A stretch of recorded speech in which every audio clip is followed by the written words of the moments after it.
Good morning. Welcome Sham Stars. Today we are going to start new chapter, chapter 10, the cell cycle and cell division. This is the third chapter of unit 3, cytology, cell cycle and phases of cell cycle we are going to learn in this presentation. Now we know that cell is the structural and functional unit of life and it is made up of biomolecules. So in this chapter we are going to learn cell cycle. Cell division is a very important process in all organisms.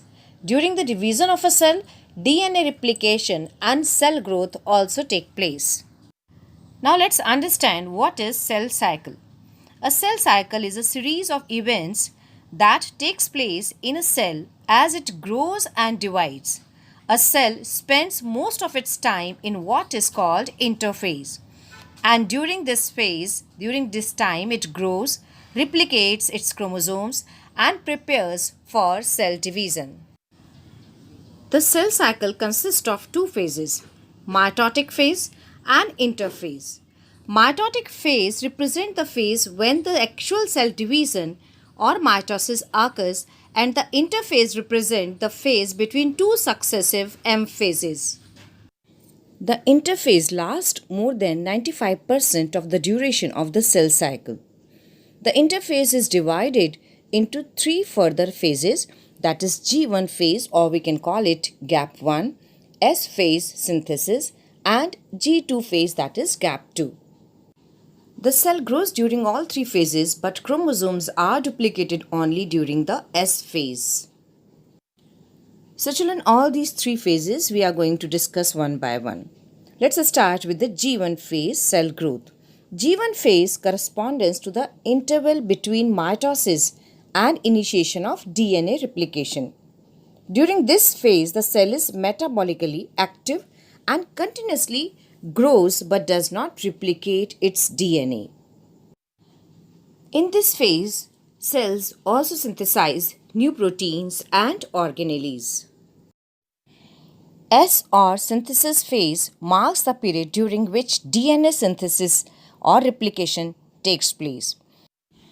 The cell has double the genetic material at this point, sister chromatids rather than chromosomes we call them. Or we can understand simply, if the initial amount of DNA is denoted as 2C, then it increases to 4C. There is no increase in chromosome number. If the cell had diploid or to a number of chromosomes at G1 phase, even after S phase, the number of chromosomes remains same, that is 2N. In animal cells, during the S phase, DNA replication begins in the nucleus and the centriole duplicates in the cytoplasm. During the G2 phase, proteins are synthesized in preparation for mitosis while cell growth continues.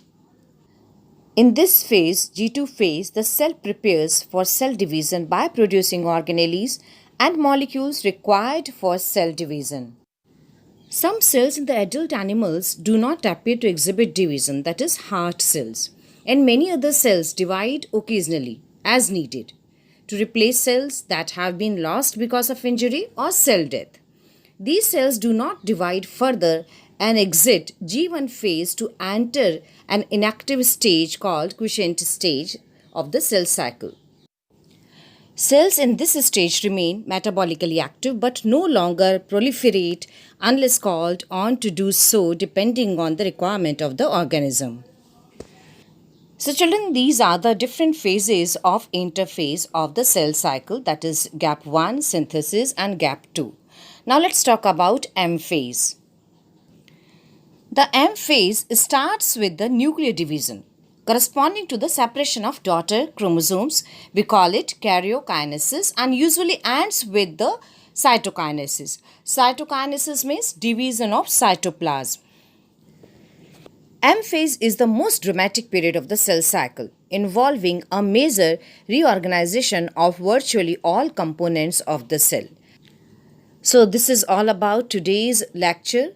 I hope you must have understood. In the next presentation, we will be discussing about M phase, that is mitosis. Thank you, Shem Stars. That's all for today. You can drop your queries on Google Classroom. Take care.